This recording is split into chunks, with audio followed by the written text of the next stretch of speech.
Support for this podcast comes from the law firm of Davis Malm. Whether you're a developer, property owner, manager, or commercial tenant, their real estate attorneys know the lay of the land, not just the law. Learn more at davismalm.com. WBUR Podcasts, Boston.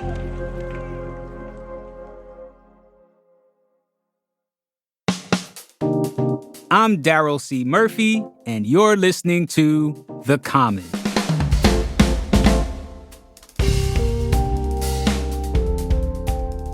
Data reporter for The Great Divide at the Boston Globe, Chris Huffaker. Welcome to The Common.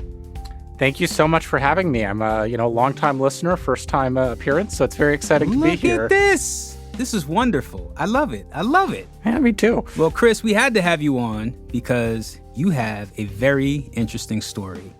It is about the requests to remove books from schools and libraries, and the school libraries, I should say, throughout Massachusetts.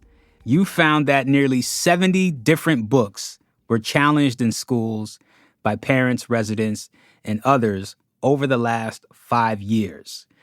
And these books typically deal with gender, sexuality, and race, what some would call hot button topics. And, I read your piece. One incident that stuck out, which actually took place last month. The police in Western Massachusetts were called to a middle school to investigate a complaint about, and I quote, concerning illustrations in a graphic novel about gender and sexual identity.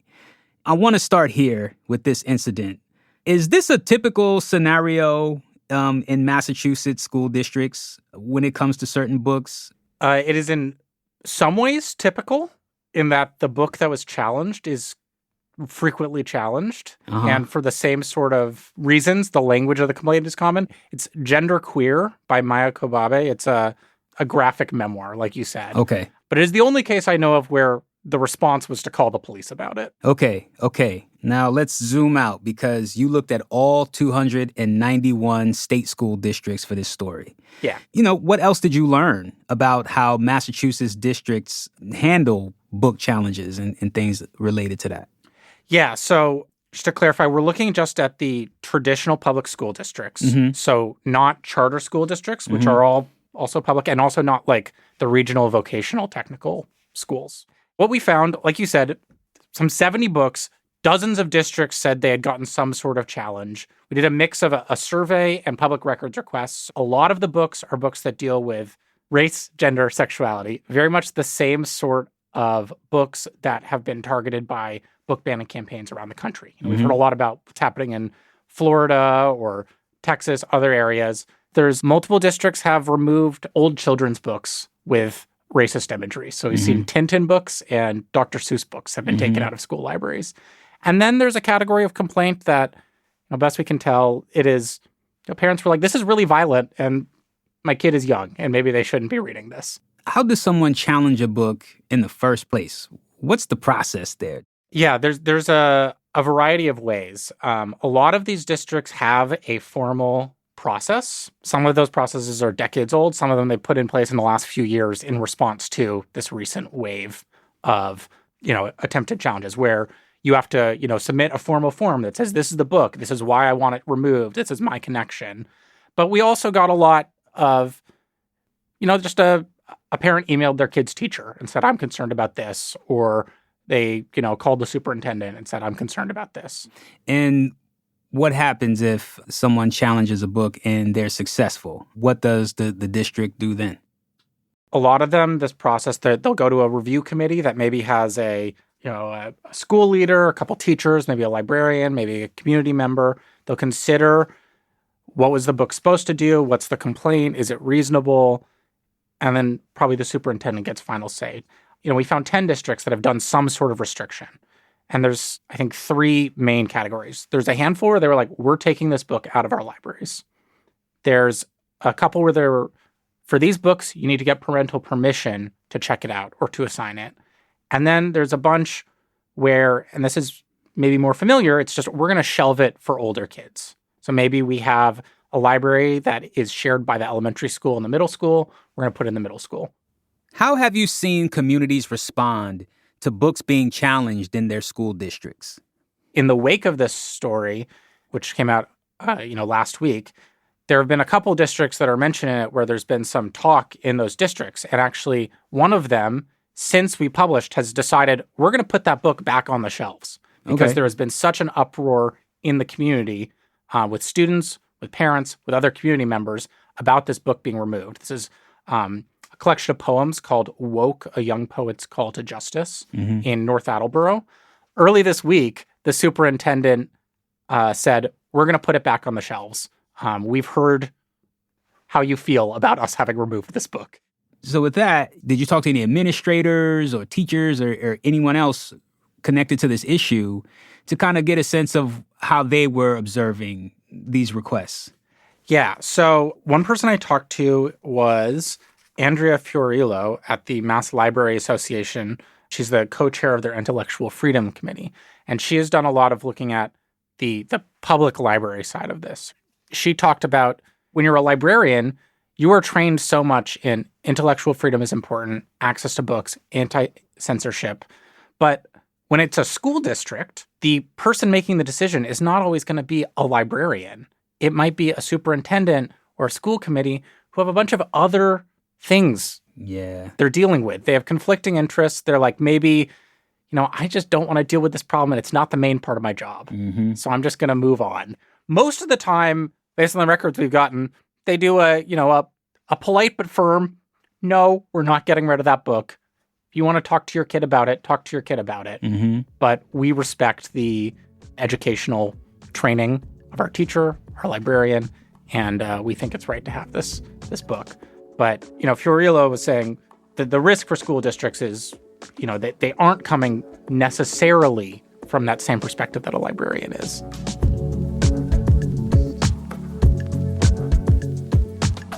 We're going to take a quick break, but we'll be right back.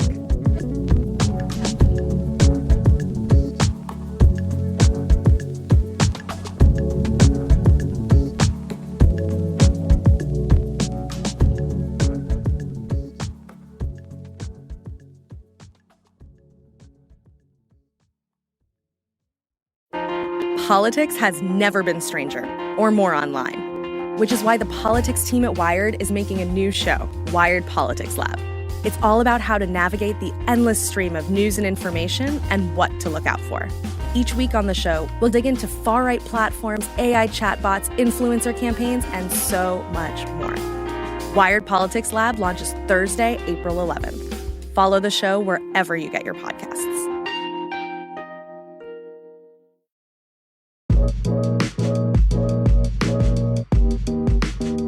And we're back with more from Chris Huffaker of the Boston Globe. What districts had the most book challenges? On the one hand, the biggest districts in the state, Boston, Springfield, with most students of color, most low-income students, they all reported no challenges whatsoever. They said, we embrace diversity, this is important to us, and they did not say any parents had done this. On the other hand, these 10 districts that have restricted some books, these are mostly suburban districts. They're whiter than the state as a whole. They have fewer low-income students. So they, maybe have fewer kids of color who would need potentially to see themselves represented more. And they are the ones that are taking away those opportunities to see that representation. I'm curious to know more about how the current political climate is connected by this. We're in a time where LGBTQ folks are targeted through legislation. There's a continued attack on so-called progressive ideas in education. How is this all playing out in Massachusetts when it comes to these book challenges?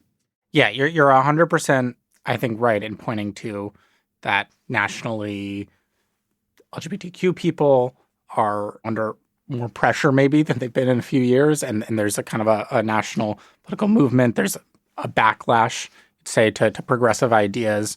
And I think Massachusetts is just a part of that. We think of Massachusetts as such a progressive state, but there's a lot of people in Massachusetts. Every state has people of every political persuasion. Mm-hmm. There's going to be enough of them that if there is a national movement within, the conservative movement, which we see in Florida, to restrict access to books about race, about gender, about sexuality for kids, there's going to be people in Massachusetts who want to do the same thing. Mm-hmm.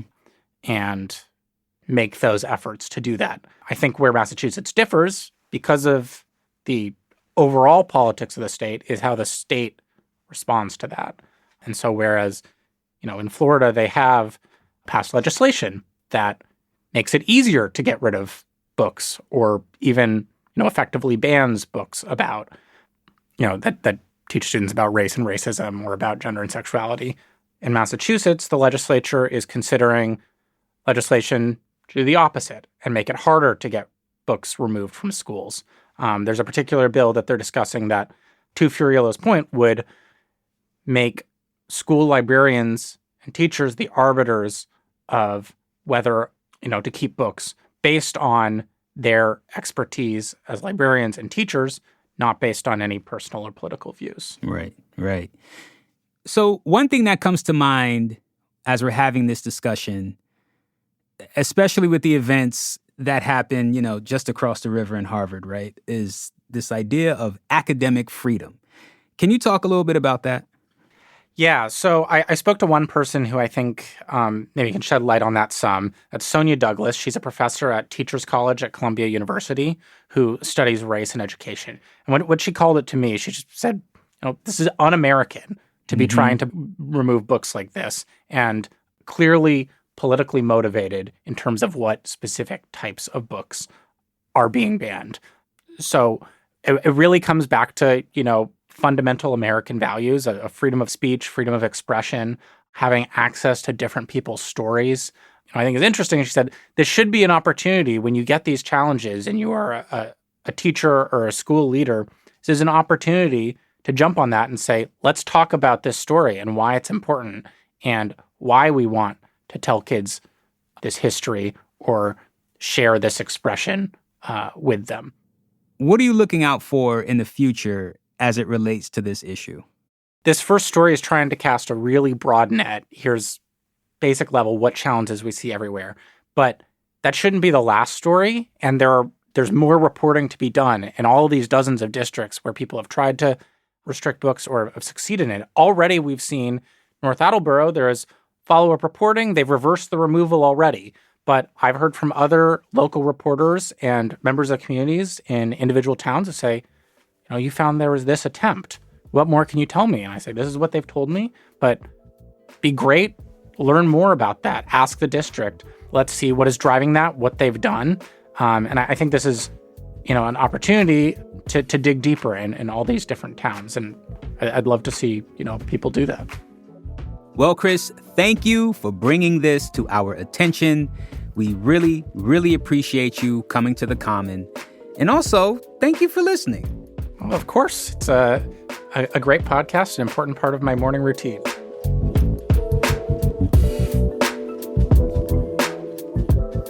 That's data reporter for The Great Divide at the Boston Globe, Chris Huffaker. And that's our show for today. Thank you so much for listening to The Common. If you want to get in touch with us and let us know your favorite banned book, hit us up on Instagram at WBUR-The-Common or send us an email at thecommon@wbur.org. And now it is that time for me to let you know that The Common is produced by Caitlin Harrop and Franny Monahan with help from CCU. It's mixed by Emily Jankowski, Matt Reed, and Paul Vaitkus, and it's edited by Samatha Joshi and Ben Brock Johnson with help from Amy Gorell. And our theme music is Me from Hisu. And from the newsroom of WBUR, I'm your host, Daryl C. Murphy. I'll talk to you soon.